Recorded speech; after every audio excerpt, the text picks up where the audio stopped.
rise. Judge Vanderbeek Court is now in session. Judge, this is case number JVB 1006, Shaw versus Shaw. Thank you. You all may be seated. Okay.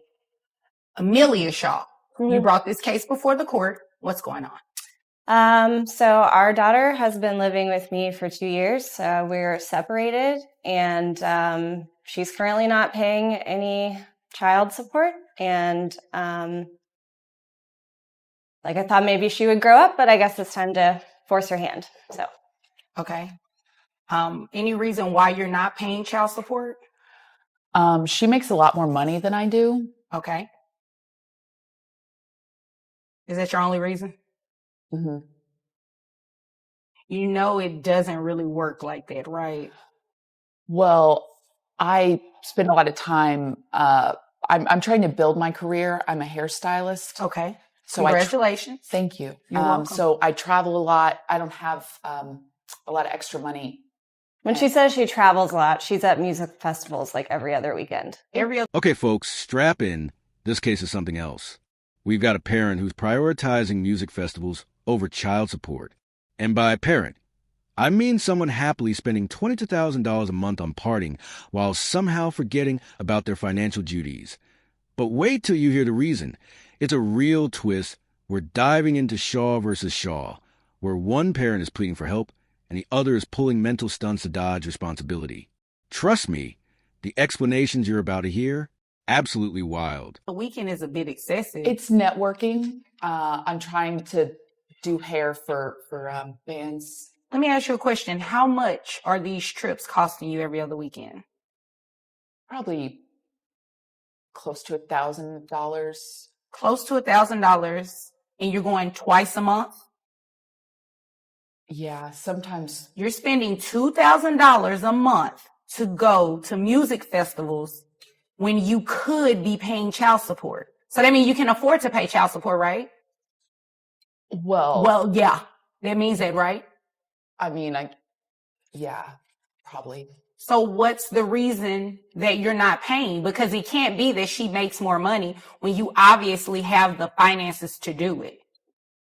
Well, if I'm being honest, I would hope you are. Here comes the good old, I'm growing my career excuse.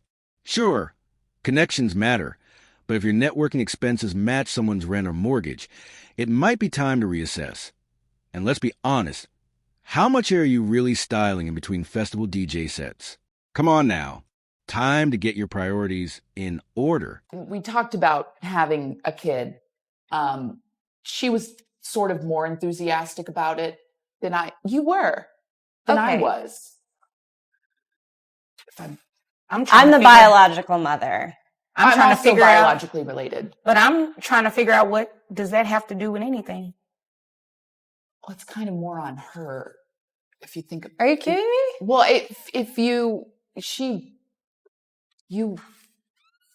because I gave birth to. I don't even understand what's going on right now. What do you mean that it's kind of more on her? It's your child too.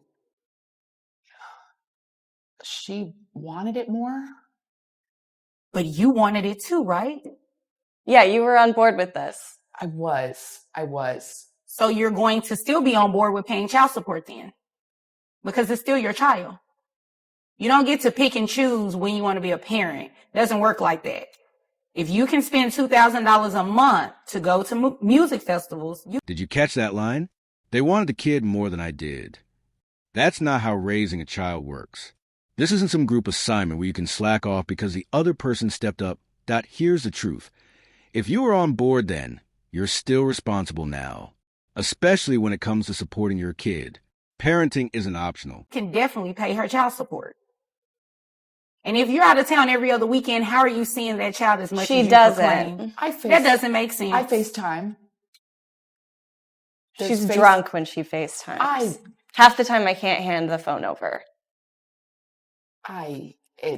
Indulge from time to time. Right. I am not buying anything that you're over there talking about. So you know what I'm going to do? I'm going to get straight into the child support and you are going to pay. Okay? And I know you have the money because according to your tax returns here, you make about $800 a week, right? Okay. So I have your gross at about $3,200 a month.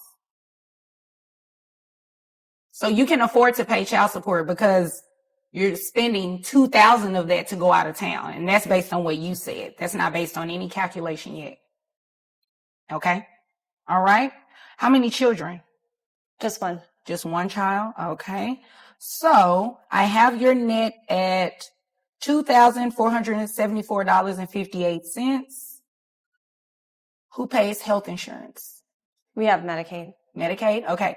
So Medicaid has to be reimbursed to the state because that is a state benefit. So you are the one who is going to reimburse that money to the state. So what I have to do is take 9% of your gross, and that'll give me the health insurance amount that you'll reimburse to Medicaid. Comes out to $288. So when you add that to your monthly child support obligation of $494.92, that gets $782.92. A month? Yeah. You spend $2,000 a month, right? Yeah. Yeah, exactly. So you can afford it. I think one music festival a month is enough. And maybe you should take your daughter with you to the music festival. I don't think so. No? Boom. The numbers speak for themselves. If you're pulling in $3,200 a month and still choosing to drop $2,000 on festivals, that's not a case of can't afford. That's straight up won't afford. Want to guess what else costs close to $2,000? Taking care of a child. But hey, some people just have different priorities. No. Oh. I don't trust that. Oh. Well, now that she's paying child support, you really can't dictate what she does on her weekends. It's kind of how it works.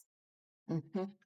I just don't think that's a safe environment for a 3-year-old to be in. It may not be, but until something actually happens, you can't dictate that. You wanted child support, you gave rights, you pretty much gave birth to a visitation rights. You understand? Yeah. And child support and custody are completely different. So that doesn't mean at any point, if she stops paying, that you can start denying her access to the child. It doesn't work like that. Here's a major legal takeaway. Child support and visitation rights are two completely different things. Paying support doesn't give you control over parenting time, and missing payments doesn't mean you lose access to your kid. The courtroom doesn't entertain petty games. It stands for fairness and balance. Okay. You all understand? Okay. Anything further? No, ma'am. Anything further from you? Okay. If there's nothing further, you all are dismissed. And just like that, justice delivered. The judge saw past the nonsense, ran the figures, and ensured this child would get the money they need at the end of the day. Being a parent isn't about convenience. It's a commitment. So what's your take? Should the judge have gone even harder? Drop your opinion in the comments. And if courtroom drama is your thing, don't forget to subscribe, and hit that notification bell. You won't want to miss what's next. Catch you later.